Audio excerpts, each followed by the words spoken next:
Shalom Bapak Ibu Saudara yang terkasih di dalam nama Tuhan Yesus Kristus. Segala pujian syukur kita bagi Tuhan Allah yang luar biasa dan hebat di dalam Yesus Kristus, yang selalu menjaga dan memberkati kita senantiasa, memberikan kita nafas kehidupan, dan kita boleh melaksanakan segala aktivitas kegiatan kita, bukan karena kehebatan kita, tapi semua karena anugerah Tuhan. Bapak Ibu Saudara yang terkasih di dalam nama Tuhan Yesus Kristus, pada saat ini kita akan melakukan pendalaman Alkitab. Kita persiapkan hati kita berdoa. Tuhan Yesus, kami bersyukur untuk kasih dan setia yang Tuhan berikan bagi kami. Engkau baik dan teramat baik memberkati kami. Terima kasih Tuhan, kalau kami ada sampai saat ini, semua karena kebaikan Tuhan. Sebentar kami akan merenungkan kebenaran firman Tuhan lewat pendalaman Alkitab. Tuhan berkati kami, Tuhan tolong kami, agar kami boleh melakukan kebenaran firman-Mu, dan kami boleh menjadi pribadi yang berkenan kepada Tuhan Yesus. Terima kasih Tuhan, ini doa kami. Dalam nama Yesus Kristus kami berdoa dan mengucap syukur kepada Bapa di sorga. Haleluya, amin.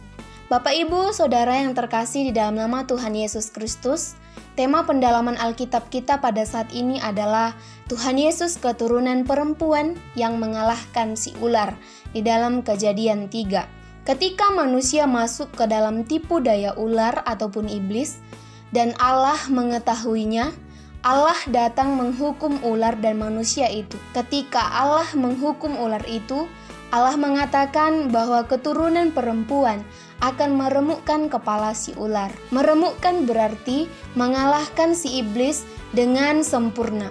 Keturunan perempuan yaitu Yesus Kristus akan mengalahkan iblis.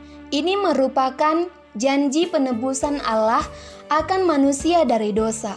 Dan iblis akan meremukkan tumit keturunan perempuan, artinya adalah bahwa di dalam penebusan dosa manusia, keturunan perempuan yaitu Yesus Kristus akan mengalami penderitaan, yakni disalib, mati dan dikuburkan, dan pada hari yang ketiga bangkit dari antara orang mati, naik ke sorga, dan duduk di sebelah kanan Allah Bapa untuk menyediakan tempat bagi orang-orang yang percaya. Yesus mengalahkan kuasa iblis, yaitu dengan kebangkitan Yesus Kristus dari kematian pada hari yang ketiga. Mengapa Yesus dikatakan keturunan seorang perempuan? Allah menyebut keturunan perempuan, bukan keturunan laki-laki. Padahal secara logika, lahirnya seorang bayi harus ada benih laki-laki dan benih perempuan. Yesus dikatakan sebagai keturunan perempuan, yaitu bahwa Yesus lahir ke dunia ini bukan seperti manusia biasa yang lahir mempunyai ayah dan ibu secara jasmani. Yesus Kristus lahir ke dunia bukan hasil hubungan biologis antara laki-laki dan perempuan, melainkan Yesus Kristus adalah dikandung Roh Kudus dan Yesus Kristus adalah Kudus Anak Allah di dalam Lukas 1 ayat yang ke-35. Ini merupakan janji Allah yang pertama di dalam penebusan dosa manusia, bahwa Yesus Kristus akan menang mengalahkan iblis. Yesus Kristus adalah Allah yang sejati dan manusia sejati yang tidak memiliki karakter dosa, yang sekalipun Yesus memiliki jasmani yang sama dengan manusia. Bahkan Yesus menjadi juru selamat bagi manusia yang berdosa. Janji Allah akan penebusan dosa manusia tidak akan diubah ataupun diingkari, tetapi akan digenapi. Di dalam pendalaman Alkitab pada saat ini, ada beberapa pertanyaan yang harus kita jawab. Yang pertama, bagaimana Yesus keturunan perempuan mengalahkan kuasa dosa? Yesus Kristus menjadi manusia dan mengalahkan kuasa maut dengan mati dan dikubur pada hari yang ketiga. Ia bangkit dan mengalahkan maut dan menang atas kuasa maut. Yesus dilahirkan melalui anak darah Maria, bukan ciptaan. Ia datang dengan membawa hidup surgawi ke dalam dunia, dan Yesus adalah satu-satunya yang disebut sebagai benih perempuan keturunan wanita. Yesus dilahirkan melalui anak darah Maria tanpa mewarisi dosa asal. Ia berasal dari Bapa yang suci, sehingga dalam nubuat yang disampaikan Gabriel, the Holy One of God yang suci dari Allah, Lukas 1 ayat 26-35.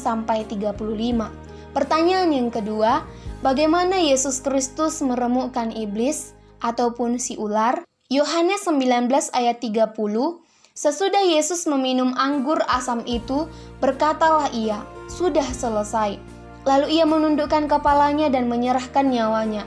Yesus Kristus tidak memakai nafsu, emosi menjadi senjata, melainkan dengan kekuatan rohani, ketaatan kepada Allah. Yesus Kristus menyelesaikan puncak peperangan itu di atas kayu salib dengan baik. Ia bukan berperang membela kesejahteraannya sendiri.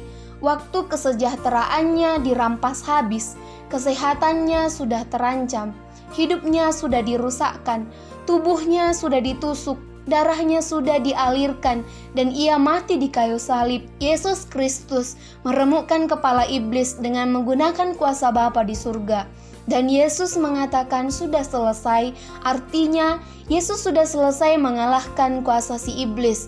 Dan dampak dari perbuatan Yesus, semua mengalami pengampunan dosa dari dulu, sekarang dan sampai selamanya.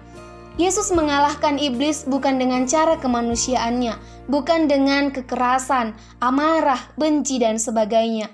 Tetapi Yesus mengalahkan iblis dengan peperangan rohani yang dahsyat.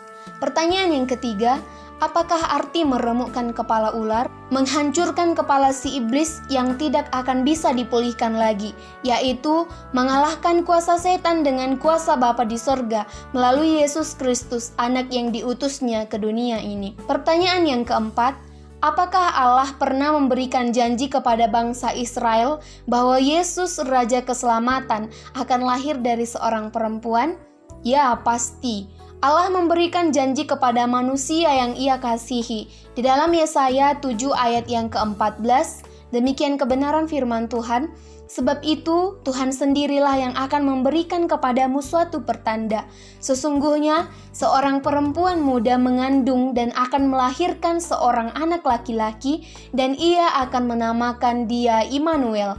Kita bandingkan dengan Matius 1 ayat yang ke-23, demikian kebenaran firman Tuhan, sesungguhnya anak darah itu akan mengandung dan melahirkan seorang anak laki-laki, dan mereka akan menamakan dia Immanuel, yang berarti Allah menyertai kita.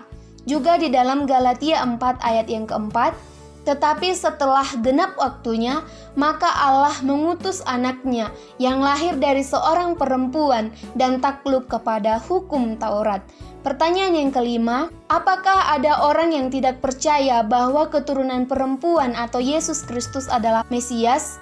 Kita boleh lihat di dalam Markus 8 ayat 31, demikian kebenaran firman Tuhan. Kemudian mulailah Yesus mengajarkan kepada mereka bahwa anak manusia harus menanggung banyak penderitaan dan ditolak oleh tua-tua, imam-imam kepala, dan ahli-ahli Taurat, lalu dibunuh dan bangkit sesudah 3 hari. Ya, banyak sekali orang yang tidak percaya bahwa Yesus adalah Mesias.